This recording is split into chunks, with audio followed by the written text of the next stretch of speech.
Or is it? Welcome, our fellow lovers of love, and thank you for joining us on yet another excursion through the stream of consciousness, down the river of tranquility, to fill the lake of life with love.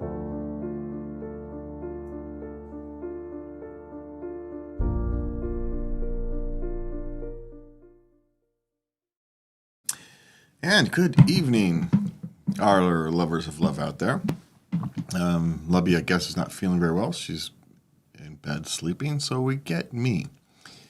Just me today. So, let's see what she have on tap for us. She was talking, breakups can happen. How do we handle them responsibly? That's actually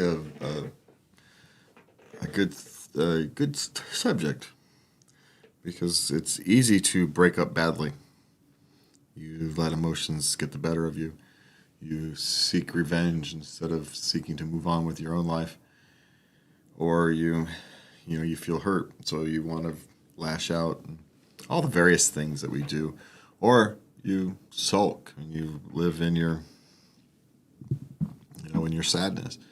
And it's all very understandable, right? We're humans. We go through these times of trials and tribulations. And, we've invested sometimes years in this relationship. And then all of a sudden it feels like we've wasted our time. And, how do you do that? Do you want that time back? But you can't. That's part of your journey. And it's now part of who you are. It's part of your history. And so, it's the first step. Ending that relationship is the first step of your new one.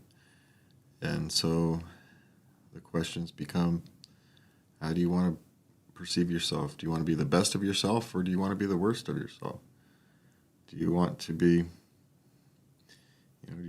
someone who's looking forward and trying to improve and be a light to the world? Or do you want to live in the past and the sorrow? And I don't mean the short term, right? We're all going to be sad, and you're going to have troubles for weeks, sometimes months.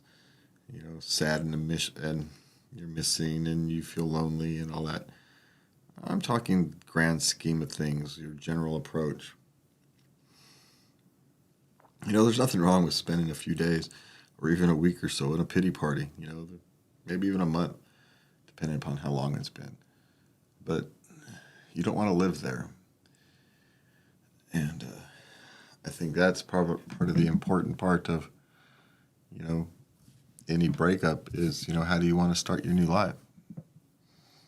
It's no longer about them, right? It's about you. How do you want to be perceived?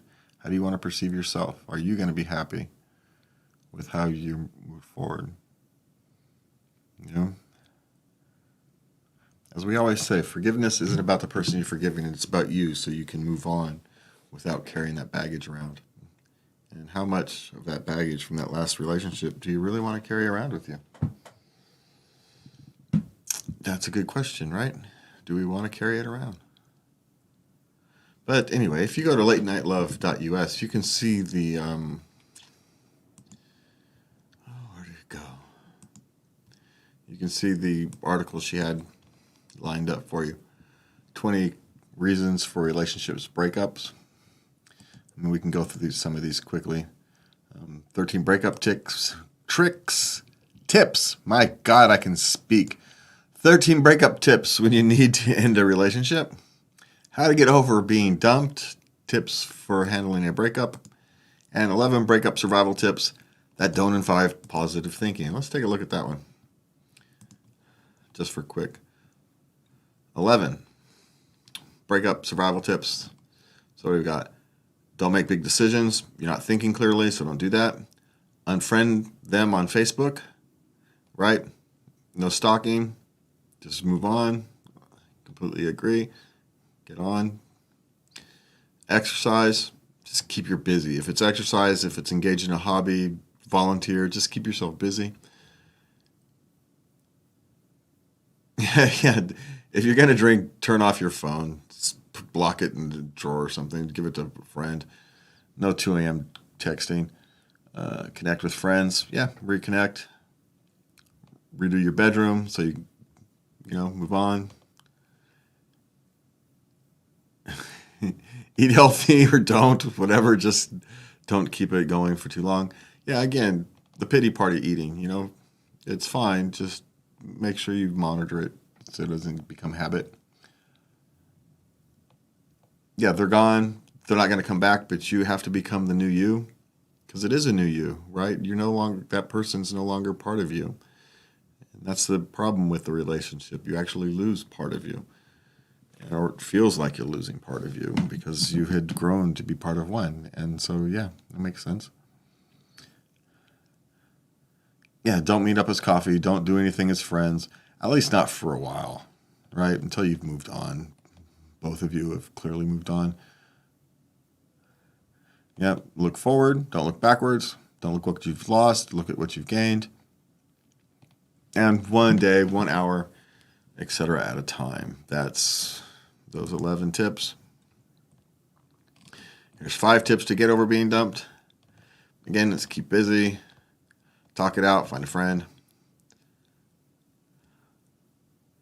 Figure out if you liked your ex or not. Well, of course you liked them at some point for some reason. But, you've grown apart. It is what it is. I wouldn't go there. Don't look back. Look forward. But also think about, remember why you're broken up. Don't forget that reason either. So, all right, 13 tips for when you need to end a relationship. Thoroughly plan beforehand. Yeah, it's probably not best to do it in a rage. Deliver news in person. Well, unless the person tends to be violent or something, but then, that's a different issue. Be clear, but, don't lash out. There's no point. Yeah, and if you're just going to point fingers, make sure you're pointing fingers both ways. Accept your responsibility for the condition your relationship became. Talk about I and make it about you. Yeah, and don't drag it out. Don't plan hours. Make it short. Boundaries and expectations. Give your partner a chance to talk and really listen to them. My guess is if you'd done that, you probably wouldn't have been breaking up. Yeah, and stick to your guns is the thing. You've made a choice. And this person knows how to, manipulate your emotions, even if not deliberately. So they know how to push your buttons, and that works all buttons. So be careful. Once you've made that decision, stick with it.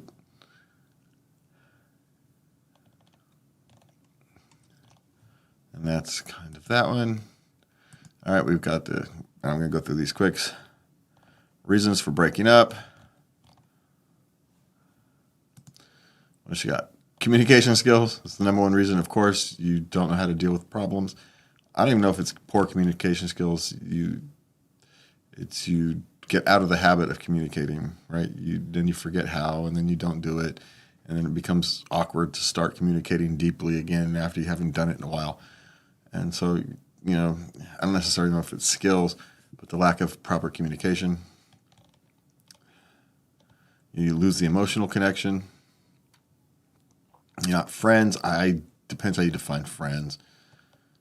Money issues. I don't know if it's money issues directly. I think it's the way you deal with money is the problem. Infidelity, jealousy, abusive behavior, rushed into it. It's the what if thing. Substance abuse, sexual incompatibility, arguing, inability to forgive. You're all keeping score in your relationship. So that's toxic. You've grown to want different things out of life. One person wants a family, one person doesn't. And no one knows how to compromise is the next one. Unrealistic expectations from either one. One person, you're not realistic. You're only thinking of yourself. Lack of empathy. You're only thinking of yourself. You're together for the wrong reasons. So this is kind of in the relationship for money. because you want to get out of a town or something. You don't want to be alone. All the various reasons people get into relationships that are not good for them. People lack respect, and you don't accept each other, which, of course, goes along with abusive behavior and all that various stuff. And so if you want to, you can go to the website, latenightLove.us. You can find out Lubby's. Oh, I can't quite read those. You can find Lubby's list over there. And let me go. And we ran through those lists really quick. So it's going to be a short one because you've just got me tonight. And so what do we've got? We've got Lubby's questions, relationship questions. Today we'll start with those. Let me see. Is there anybody commenting or anything? Let me check. Nope, nothing. All right, so.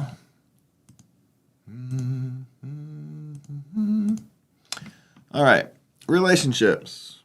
I, 38-year-old female, made a negative comment about my body, and my 50-year-old boyfriend heartily agreed with me.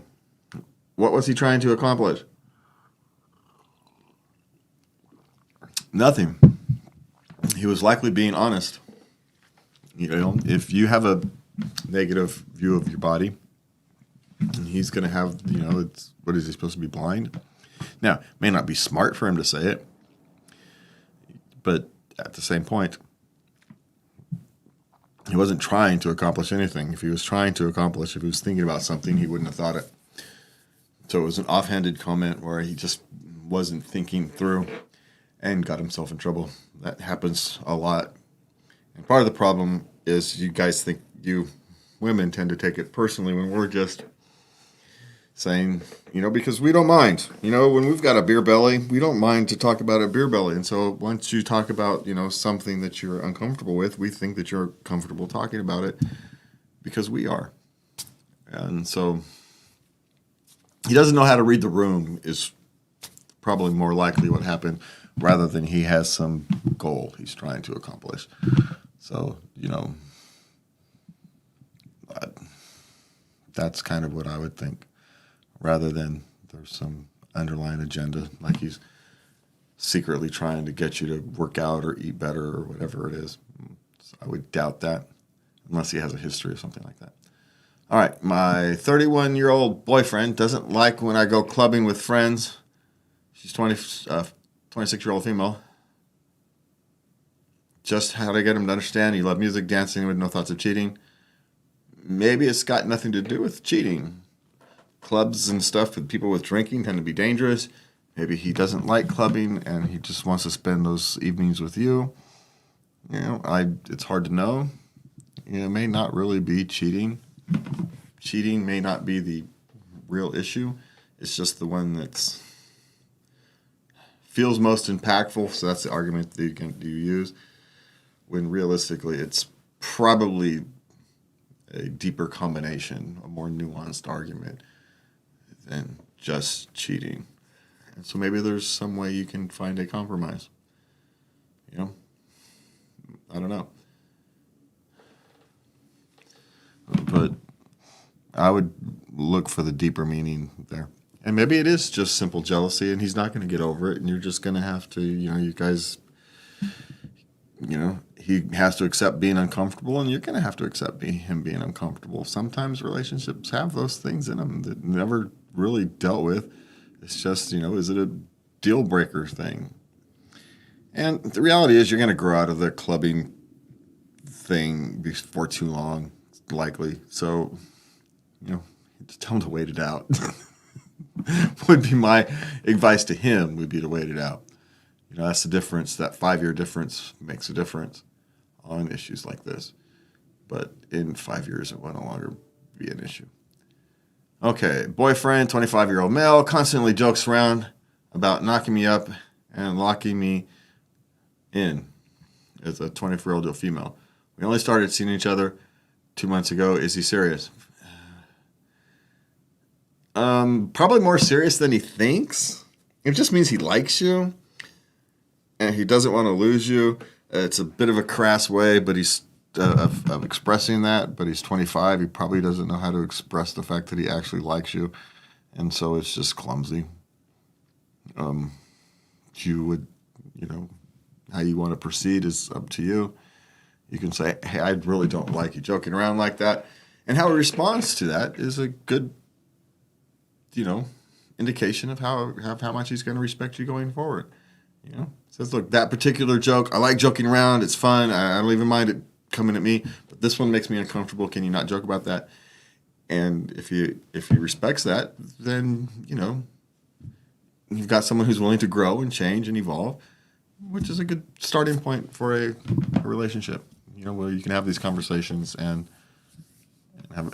evolve. And if not, if you can't do it, then start looking for someone else, because it's only 2 months in.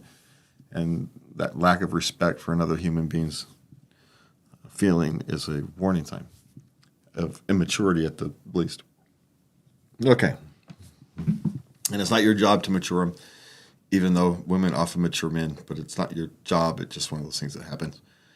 Okay, my 25-year-old female girlfriend wants me to change my female therapist into a male one, or a female one that she choose for her. Let me see, he's a 27-year-old man. Otherwise, she'll end our 2-year relationship. No.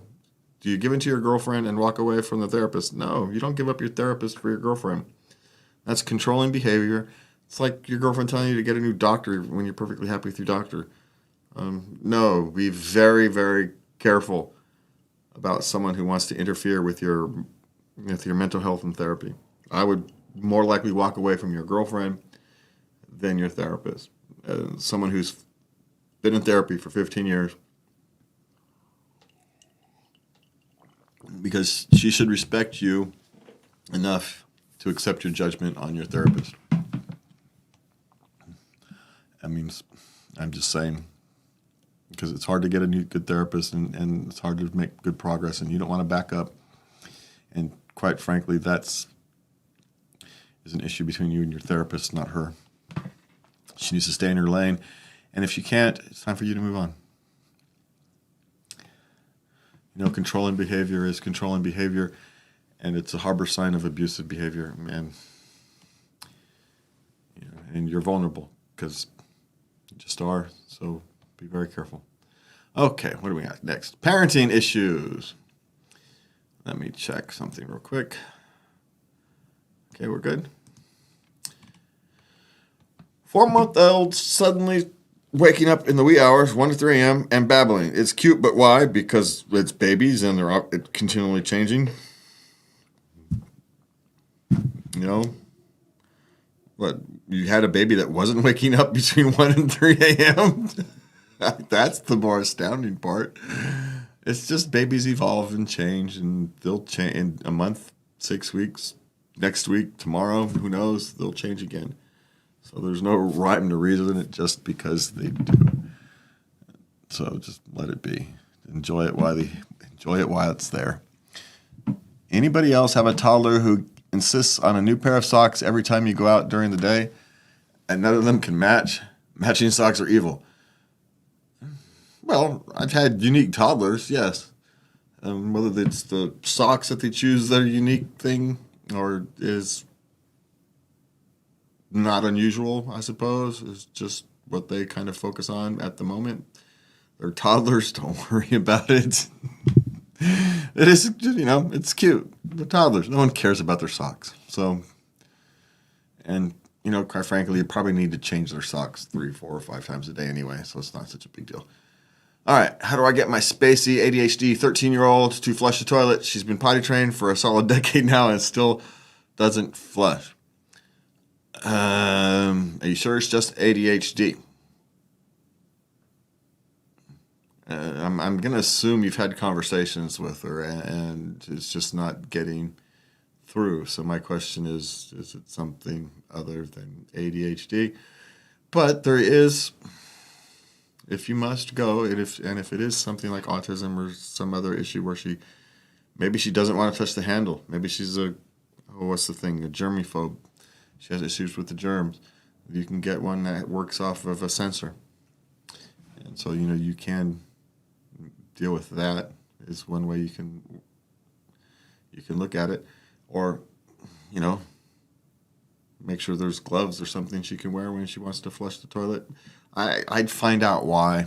I'd say, hey, look, you're clearly having an issue flushing the toilet, and it's kind of bothering us. We need to figure out what it is. You know, you're not in trouble. We just got to figure out what the problem is, and approach it like that. And I think maybe you can start the conversation and figure out what's the real issue. And once you know the real issue, then you can move on. Okay. 5-year-old clams up and sometimes won't use words. How do I get her to express her emotions? Leave her alone. She's 5. She clams up and won't use her words, maybe because she's not exactly sure, how to express what she's thinking, what she's feeling. Or maybe she has felt she's been punished in the past for expressing her emotions. And, and then you start pushing her to express her emotions, and it becomes scary. So the best way to get any child to express themselves is to create the conditions where they're free to express themselves, not by trying to get them to express themselves. They're children. They will express themselves in many, many ways, whether it's by words or by actions. She is expressing to herself. It's up to you as the parent to find the way to listen. And so that's what I would do. Don't focus on her words. Focus on the conditions that's creating her to clam up. There's something there. All right, so work issues. My manager only makes me wear a hairnet, no one else. Is this legal? Depending upon your hairstyle, yes. If you're the only one with long hair or hair that's going to stick out of a hat or whatever it is, then yes. If I was working in a kitchen, I would have to wear a hairnet. It's not a big deal. It's just a hairnet. Don't take it personal. People don't want hair in their food. It's okay. Or on their stuff or in the equipment or whatever it is. And if everybody else has short hair, they don't have to worry about it so much. If you've got longer hair, like I do, you've got to deal with a hairnet. It just is. Okay, when you come in 8 minutes early and your boss reams you for it, what did I do wrong? I don't know. Did you clock in early? Or did you just show up early and kind of hang around? I don't know, look for a new place to work would actually be my suggestion. But hang outside until there's 2 minutes. Sit in the car for 5 minutes. If it's that big of a deal. That's what I would do. But, start looking for a new place to work. Or maybe your boss is just overstressed. There's something there, about that 8 minutes early, like he's worried about overtime or something, or nobody's supposed to be there. Or there's probably some issue that you don't understand. It's a bigger issue than you think, and he doesn't know how to explain it and deal with it properly. But frankly, that's a signal that you need to, look for a better place to work. But in the meantime, just wait outside, wait in your car, whatever it is. Okay, how to deal with coworker who is constantly making mistakes. He is just making more work for the team. What are you going to help him? Have you tried to figure out what mistakes are they making? Does he need a QA process? Is he trained properly? What's the deal? A lot of times when people are making mistakes, it's a training issue. They weren't trained properly, or they don't have the processes to follow to help them be successful. Success doesn't come magically. You need to help people. And if he's making your job harder, then it would behoove you to help him be better at his. And so rather than pointing fingers and blaming and say he sucks, let's say, how can we help him be better? And maybe you can't. Maybe the job isn't suited for him long term, but help him out. Be a team player. That's what you said the word team. Well, team is everybody. And so help the lowest, if the worst performing person on your team needs help, your team will not succeed unless you help him. So help him. Okay. How long does it take to settle into a new job? I've been on the job 2 months. It takes longer than 2 months. Not exactly sure how long.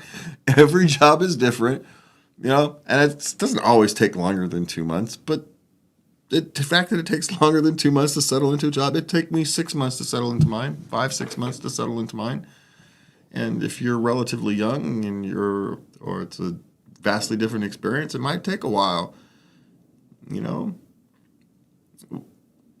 8 months and still not feeling like you're making an impact is not unusual.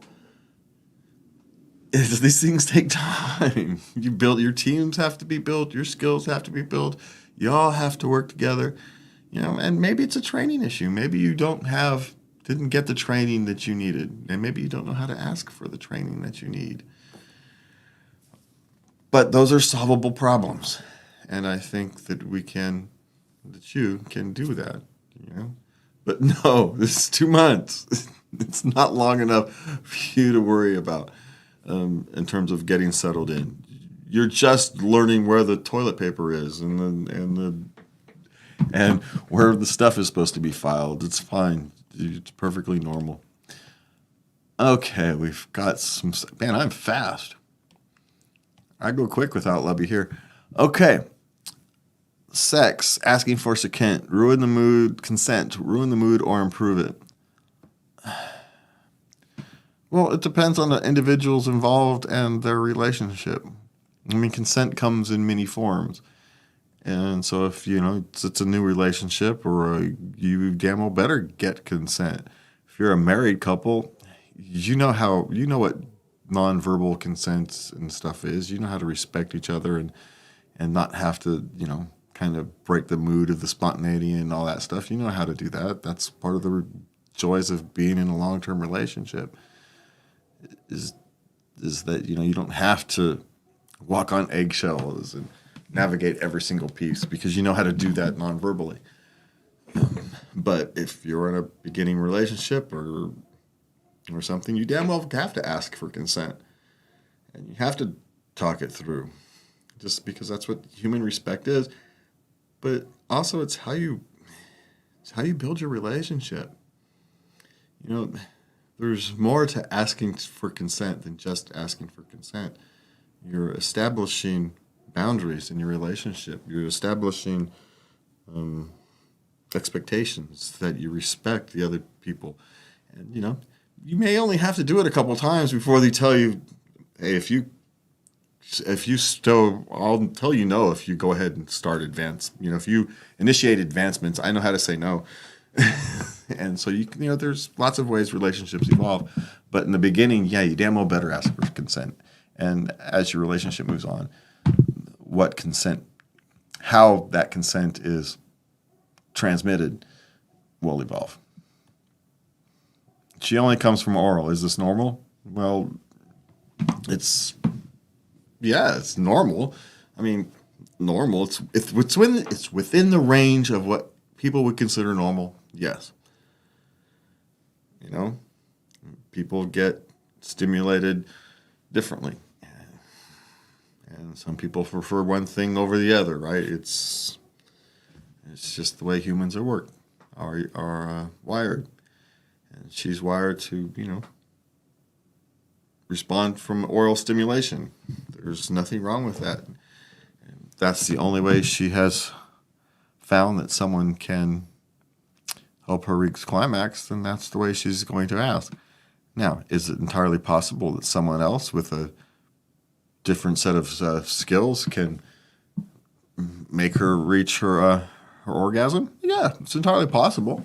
She just hasn't experienced it yet. So, that's all. But, there's nothing wrong with it. It's not abnormal. It's just the way she responds. How to stop feeling anxious during sex. I end up crying. Whew. That's a difficult one. You're going to have to figure out what's making you cry. What's making you anxious. Because the reality is you're probably never going to not feel anxious during sex. And, because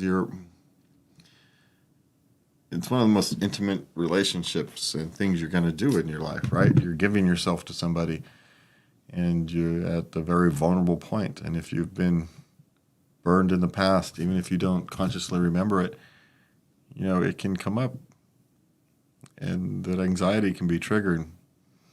And, so maybe it's something you should explore with a therapist, would be my actual suggestion.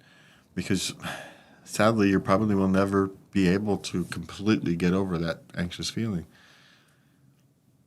But you may be able to learn how to make it your friend. Learn how to coexist with it. But that's going to take some time and some work, and you probably should use some help with that. And I wish you the best of luck. Okay, what have we got? One more question left. My partner, female, doesn't let me, male, look at her while having sex. How do I get her to relax? Well, you don't. She's uncomfortable with something about her body, even if it's, not, even if you don't feel that it's irrational. It's what it is. And so you're just going to have to kind of deal with it. She is going to have to be the one to want to get over that.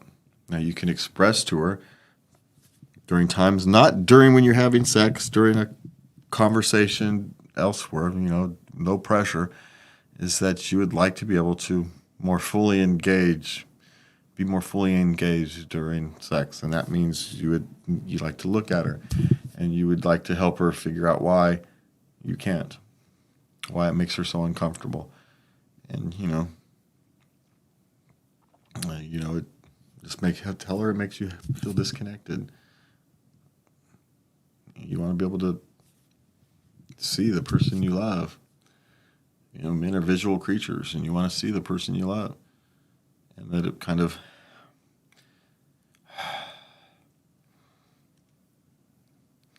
and that, that something about it hurts her.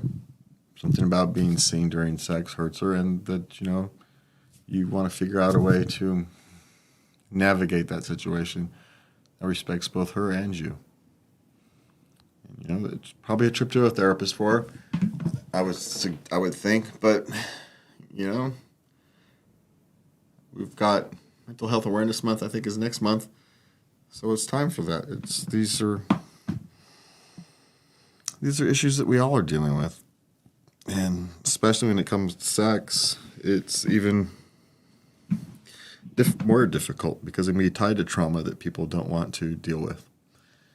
And, but ultimately at some point to become a full healed human being, you're going to have to deal with it, and you're going to have to help them. And so things may get worse before they get better.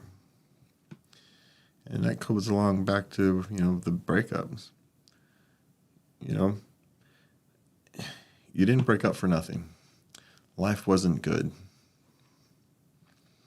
And so sometimes things are going to have to hurt before you can become the healed, full human being you want to be. And for me and Lovey, who's not here tonight, we will see you next week. Thank you for joining, and please remember to love everybody. And good night.